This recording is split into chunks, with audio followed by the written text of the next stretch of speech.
These are the top 10 worst things that happened in wrestling in 2024. This list is open to any company, WWE, AEW, TNA, and more. Nobody is off the hook. And to make things interesting, we'll find out at the end which company had the worst 2024. Each ranking will result in that company getting a strike. The higher the ranking, the more strikes the company will get. The company with the most strikes at the end had the worst 2024. With that out of the way, let's start with number 10, Samantha Irvin leaves WWE. Despite being a ring announcer, the fans are somewhat divided on Samantha Irvin. One side loves the energy and personality she brought to ring introductions, while the other thinks she took too much from the show. I think a wrestling show works best when everyone is doing the best job they can, so I always appreciated Irvin's ring introductions. However, how does she take too much from the show? Samantha Irvin abruptly left WWE. Apparently, the reason for Irvin's departure was to pursue a music career and other projects that she couldn't focus on while being part of WWE. However, I think the most shocking revelation came directly from Samantha herself. While replying to a comment on social media, Irvin said she never really liked re-announcing, and it was more of a way for her to get into WWE. It was surprising because she seems passionate about announcing that I would have never guessed she was indifferent to it. I get that Samantha Irvin was just a re-announcer, but she was on a roll and on her way to potentially being the greatest announcer of all time. I wouldn't rule out a return, but if Samantha Irvin comes back as a re-announcer, I think it's going to feel a bit awkward knowing that it was just a stepping stone. Strike one for WWE.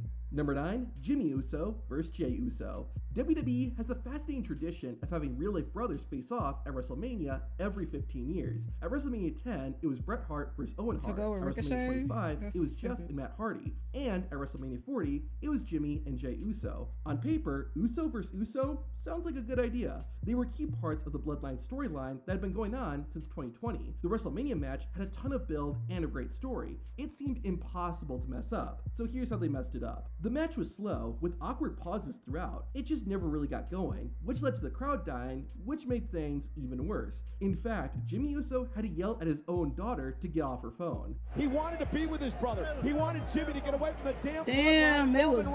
However, the biggest complaint that shit was boring. Even your own daughter was bored. Super kicks it had. I'm honestly surprised the Young Bucks didn't file a lawsuit. Guys, that move used to be a finisher. Making it even worse was that Jimmy and Jey didn't sell half of the super kicks. I guess it's those hard Samoan heads. Besides that, the two lacked chemistry. Jimmy Uso's acting in the middle of the match, asking for forgiveness, wasn't good, and the whole ending felt underwhelming. It gave Timu, not Timu. What's the other one? Tubi? This was a story that essentially began 14 years ago. It gave Tubi acting. Debuted in WWE, and this was the payoff. That's 2 additional strikes against WWE, putting them at 3. Number 8, TNA fires Scott D'Amore. At Bound for Glory 2023, Impact Wrestling announced that the company would be no more. He said it gave Tubi acting. They were going back to their roots, and they would now be called TNA again. TNA's president, Scott D'Amore, made the announcement with this famous line.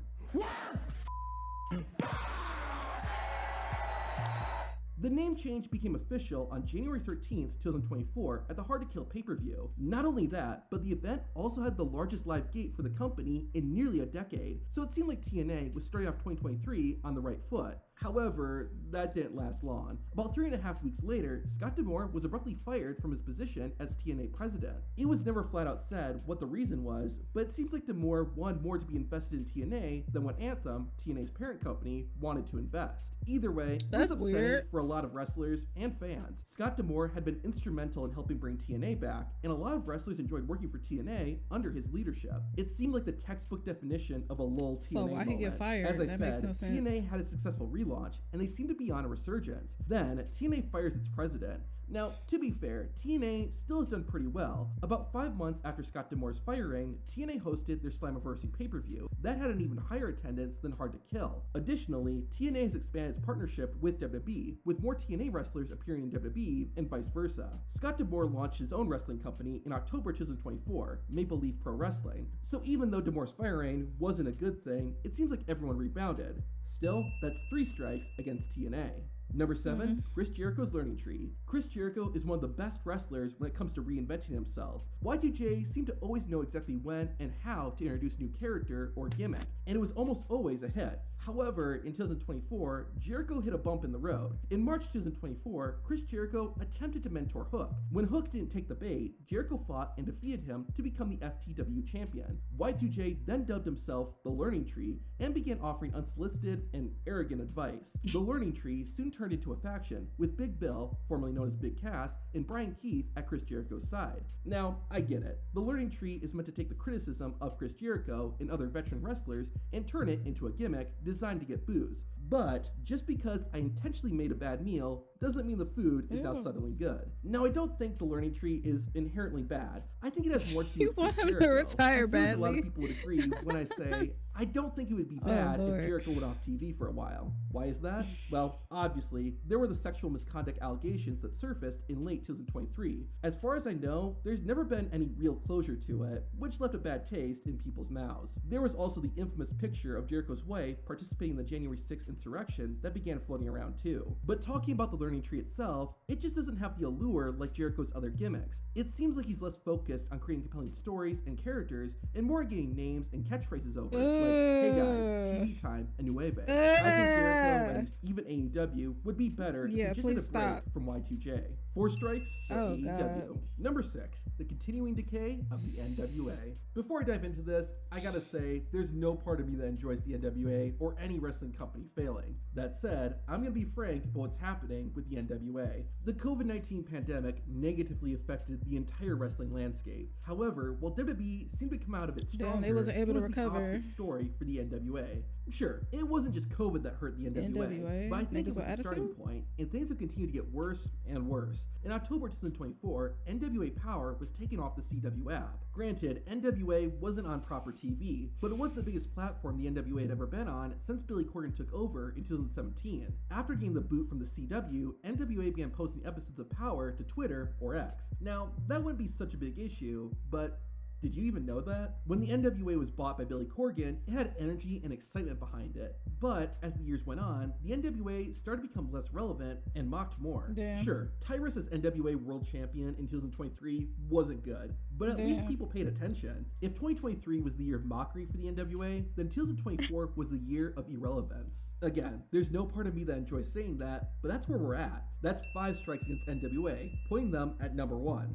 At least for now. Number 5, AEW airs the CM Punk Jack Perry footage. Back in August 2023, AEW hosted All In at Wembley Stadium in London. It was the company's biggest event yet in terms of attendance, and what should have been a monumental night for AEW ended up becoming one of its most infamous. Backstage, CM Punk and fellow AEW wrestler Jack Perry got into a real fight. Obviously, there were a number of events that led up to that point, but that whole saga could be a video in CM Punk is a hothead, bro. The fight was broken up almost as soon as it started, and CM Punk soon left AEW and returned to WWE about 3 months later. In April 2024, CM Punk did a big tell-all interview addressing the incident at Wembley Stadium for the first time.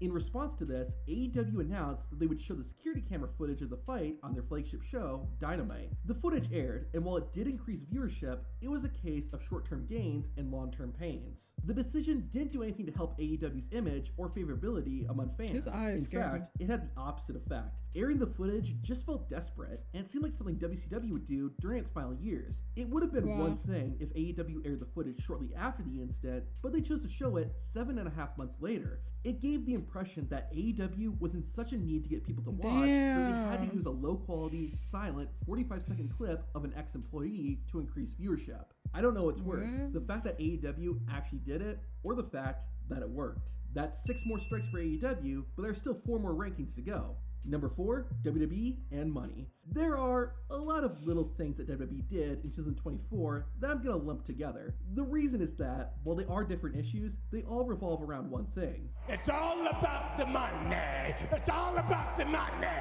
Let's start with the most obvious, WWE's sponsors. Oh my God. WWE has always had advertisers as part of their show, but it's getting ridiculous. Granted, WWE has been ramping up sponsors Really? for a few years now, That look good, but 2024 was no exception. I'm hungry. Any available spot around the ring seems to have a logo on it now. Not only that, but because there are so many advertisers, it takes time away from the actual show, especially during the PLE. I hate how that looks. An even bigger effect That ring is so ugly. WWE's adoption of dynamic ticket pricing. This causes tickets to adjust in price based on things like demand and timing. This has resulted in WWE tickets skyrocketing in price. WrestleMania 41 tickets, for example, are well into the 4 figures, and some even go for 5.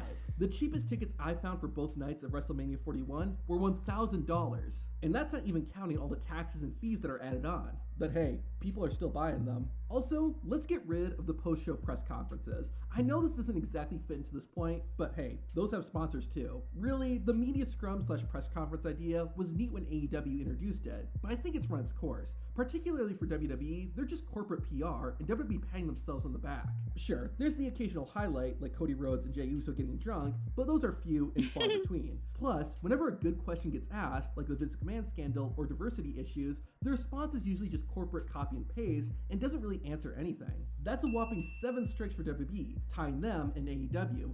Number 3, AEW's decline. Like with the NWA, I don't get a kick out of AEW struggling. However, before I get into that, I must acknowledge AEW's biggest business win in 2024. In October, the company announced it had signed a new media rights deal with Warner Bros. Discovery for $550 million, an increase from their previous deal. That's excellent news for AEW, and something that can't be ignored, because there was a lot of bad news in 2024. One of the most obvious is AEW's decline in attendance. Pictures of half-empty AEW arenas were not uncommon in 2024. But what's worse than declining attendance is declining TV viewership. Pretty much all 3 of AEW's TV shows saw a decrease in viewers from each quarter in 2024. Even AEW's flagship show Dynamite brought in fewer viewers in the 4th quarter of 2024 than when Collision and Rampage launched. In fact, AEW Rampage got canceled in December 2024, presumably because of the numbers it was bringing in.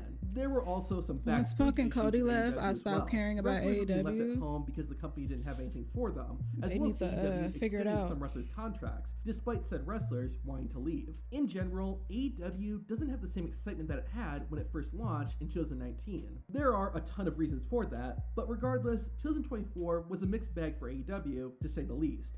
So, like, they don't got no stars, Wrestling. basically? Number 2, Tessa Blanchard returns to TNA. In 2020, Tessa Blanchard was a rising star in women's wrestling. She was signed to TNA, but it That's what it seemed sounds inevitable that she would end up in either WWE or They don't got no AEW. stars to, like, She was pull that no good. viewers in. In fact, Blanchard became the first and only woman to hold the TNA World Championship. Tessa was on top of the world, and then she destroyed it all with one tweet. They not in January working. 2020, Tessa Blanchard posted on Twitter saying, "Hey women, try supporting one another. Cool things happen." This prompted backlash from multiple female wrestlers who said Tessa had bullied women backstage, publicly put them down, tried to blacklist Oh, so you're people, and even projecting. spat in Okay. a black woman's face and called her the N-word. Despite this, TNA stood by her and only fired Tessa Blanchard when she refused to come to work. Rather than apologize, Blanchard pretty much doubled down. This forced Tessa to wrestle in Mexico, as no US company would touch her. That was until December 2024, when TNA secretly That's crazy rehired that you Tessa calling Blanchard. people out. In fact, wrestlers and even some But you higher-ups doing in the same company thing. didn't know Tessa was So it's being brought back projection. until she arrived backstage for her return.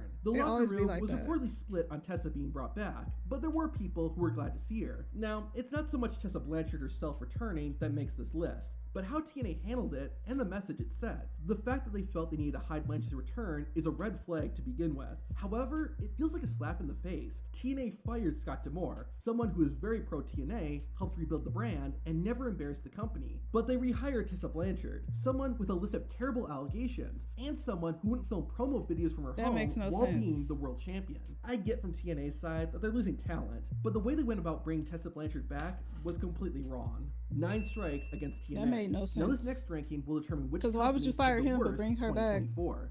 And number 1, Vince McMahon For, and like, lawsuits. drama, for You knew ratings? this was coming. I Sure, don't know. the allegations against Vince McMahon are just that, That made no allegations. sense. But if just 1% is true, that's more than enough to earn a spot on this That was list. stupid. The Janelle Grant allegations are the most well-known, but there were so many more. Allegations surfaced from a previously unpublished statement from Ashley Massaro, and Vince McMahon and WWE were later hit with an entirely different lawsuit from the infamous Ring Boy scandal. To say WWE's lawyers and PR team had their work cut out for them in 2024 is an understatement. That gives WWE 10 more strikes and gives them the dishonor of having the worst 2024. Now that doesn't mean WWE wasn't good in 2024. Far from it. I'm still amazed at the stuff Liv Morgan and Dominic Mysterio got away with. To see what they did with each other, watch this video. I don't watch the other shows, but I doubt. I was entertained. I had fun this year with wrestling, with WWE. So I don't agree with that. I don't agree with that. But I don't watch the other ones, so I feel like they definitely tried to like change it up a little bit. Like you could tell. AEW had it worse, especially hearing how he put it. You know, how he talked about what happened over there. That definitely sounds like they had a more worse year